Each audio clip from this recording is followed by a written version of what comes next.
৬ ঘণ্টা পর বন্ধ করে দেয়া হলো রাঙামাটির কাপ্তাই বাঁধের জলকপাট।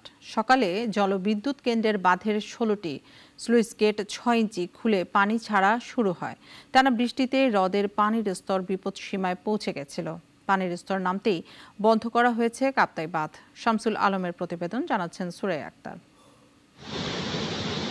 কাপ্তাই হ্রদের পানির চাপ কমাতে রাঙামাটির বাঁধের সবকটি গেট ৬ ইঞ্চি করে খুলে দেওয়া হয়।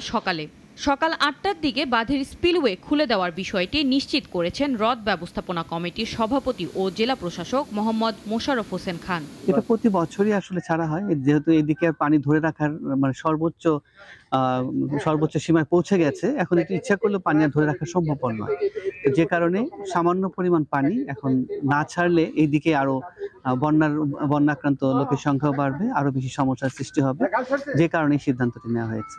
এতে প্রতি সেকেন্ডে ৯,০০০ কিউসেক পানি কর্ণফুলী নদীতে পড়ে। ৬ ঘণ্টা চালু থাকার পর বন্ধ করে দেয়া হয় কাপ্তাই বাঁধের জলকপাট। কাপ্তাই উপজেলার সাবেক চেয়ারম্যান বলেন, পানি না ছাড়লে বরং বাঁধ ভেঙে যাওয়ার ঝুঁকিও থেকে যেত। উজানে অনেক ক্ষয়ক্ষতি হতো।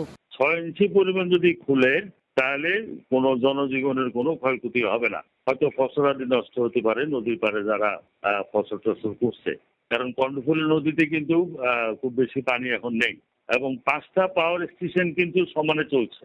230 মেগাওয়াট বিদ্যুৎ উৎপাদন হচ্ছে।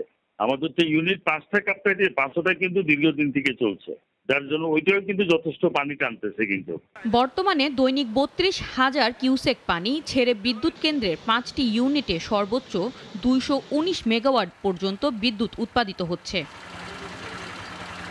সুরাইয়া আক্তার, নাগরিক।